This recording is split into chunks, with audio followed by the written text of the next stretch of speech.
Hi class, it's me, your math teacher Jello. For today's video, let's continue our discussion on how to calculate value-added tax. Example number 3, a t-shirt has a VAT-inclusive price of 465 pesos. What is the price before VAT and the VAT amount? So class, as we analyze the given problem, tinatanong dito kung magkano yung presyo ng t-shirt bago patawan ng tax at yung halaga ng tax or VAT amount. Okay? So, let's have solution. So, first, ang given natin dito, i-identify natin, no? So, we have VAT inclusive price. As stated in the problem, VAT inclusive price, which is equal to 465 pesos. Okay? And then, the formula that you are going to use is VAT exclusive is equal to VAT inclusive divided by 1.12. So, bakit ito yung gagamitin nating formula? Kasi inaharap natin yung price before VAT. Okay? So, we will substitute only the given problem. So, the VAT inclusive, so that is 465 pesos. Yan. Divided by 1.12. Okay? So, using our calculator, the answer here is 415.18. So, 415 pesos and 18 centavos. Okay? So, ito yung presyo bago patawan ng tax. So, now, let's calculate the VAT amount. Okay, to calculate the VAT amount, the formula is given by the VAT is equal to VAT inclusive price minus VAT exclusive price. So, we will substitute only the value of VAT inclusive price, which is stated sa ating problem na 465 pesos minus, so ang ating VAT exclusive price, so that is equal to 415 pesos and 18 centavos na makikita natin sa previous solution natin. Okay? So, getting the difference of the two, so meron tayong 49 pesos and 82 centavos. Okay? So, ito naman yung ating VAT amount. Okay? So, ang ating conclusion dito, since meron tayong mga values niyan at nahanap na natin kung ano yung pinapahanap, so the base price, so isulat natin yung ating conclusion, the base price of the t-shirt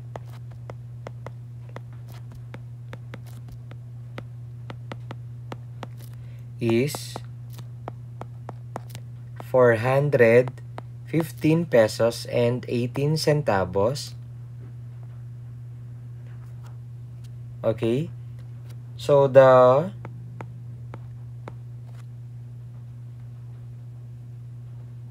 the 49 pesos and 82 centavos was added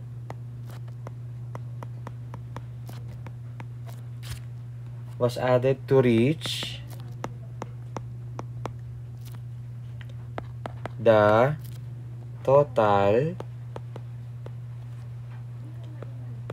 selling price of 465 pesos. Okay? So, ganun lang kasimple. So, now, let's answer example number 4.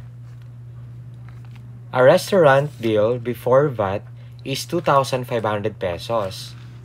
Calculate the VAT amount and the total bill including 12% VAT. Okay, so first, i-identify natin yung given.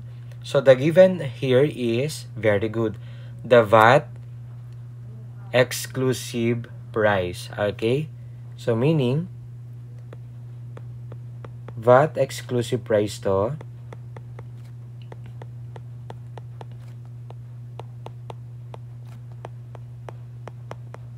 which is equal to 2,500 pesos. Okay. So, ano naman ang formula na i-apply natin? Okay, very good. That is VAT inclusive. VAT inclusive is equal to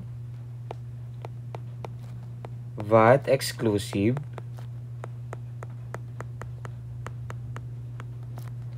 times 1.12. Okay. And then, simply, substitute lang natin yan, ang ating VAT exclusive price, which is 2,500 pesos, times 1.12. Okay, using our scientific calculator,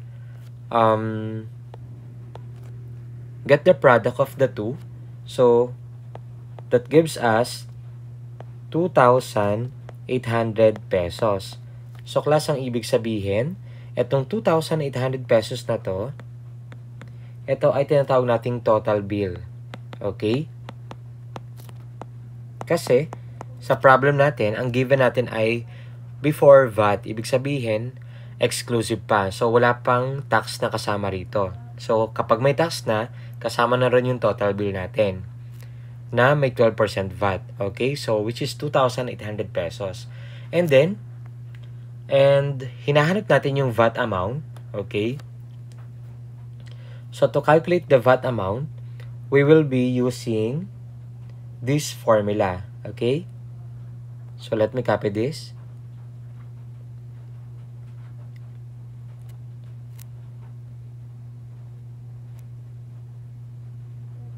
Ayan. Okay, so substitution.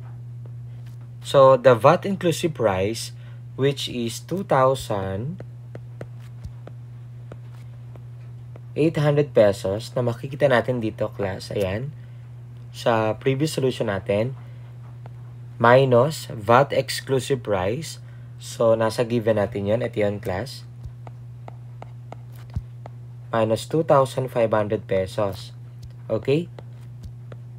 So, kapag kinuha natin yung difference ng dalawa, meron tayong 300 pesos. So, ito yung ating VAT amount. Okay? So, therefore, ang ating conclusion dito ay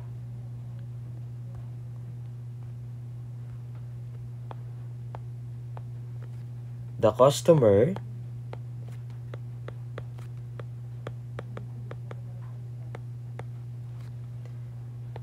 must pay a total of 2,800 pesos. Okay? So, ganun lang kasimple. So, this is the end of our video. I hope na meron kayo natutunan. Thank you for watching. Follow for more.